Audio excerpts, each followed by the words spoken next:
Welcome to the AI Research Roundup. I'm Alex. Today we're looking at a paper from the Hugging Face trending list, published on January 21st, 2026, just 2 days ago. It presents a counterintuitive discovery that restricting diffusion language models to a standard left-to-right order actually improves their reasoning capabilities, achieving roughly 89% accuracy on the GSM-8K benchmark with a new method called just GRPO. The paper is titled, "The Flexibility Trap: Why Arbitrary Order Limits Reasoning Potential in Diffusion Language Models." And as we'll see later, this finding challenges the core assumption that more generation flexibility naturally leads to better performance. And for those interested in the implementation, the authors have shared their code on GitHub.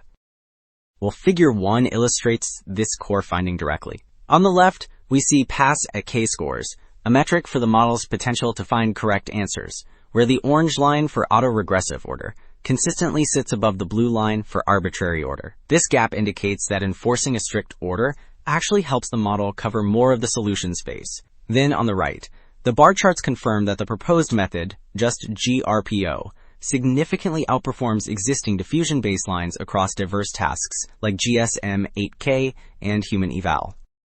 Figure 2 explains the mechanism behind this performance gap by visualizing how each method handles uncertainty. In the top panel, labeled A, we see the standard autoregressive approach.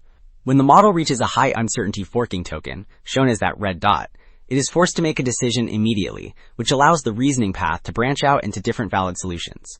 Conversely, the bottom panel shows how arbitrary order exploits flexibility to bypass these hard decisions.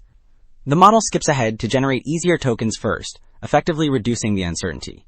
However, when it returns to fill in the gap, the future context is already fixed, collapsing the solution space and eliminating the diversity needed for complex reasoning.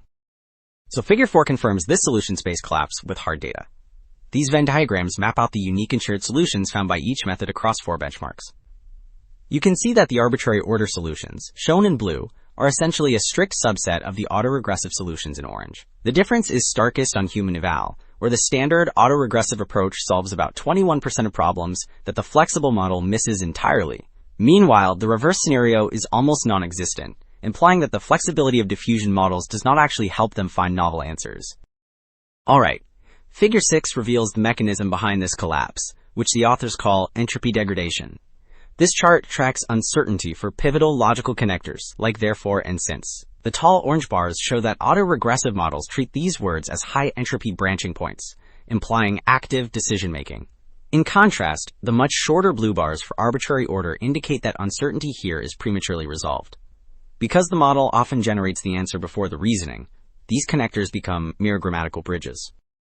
Well, Table 1 translates these theoretical insights into concrete results. It compares just GRPO against specialized diffusion baselines like SPG and SBO across 4 standard benchmarks. The bottom row highlights the proposed method, which consistently achieves the highest scores across the board. For example, on GSM-8K with a sequence length of 256, it reaches 89.1% accuracy, beating the nearest competitor by 3 points. This advantage extends to the more difficult Math 500 dataset, where the autoregressive training yields a clear lead over the complex arbitrary order approaches. Wrapping up, the big takeaway here is that flexibility isn't always a benefit. And in fact, restricting diffusion models to a fixed order during training unlocks strictly better reasoning. It forces the model to confront hard logical steps rather than skipping them.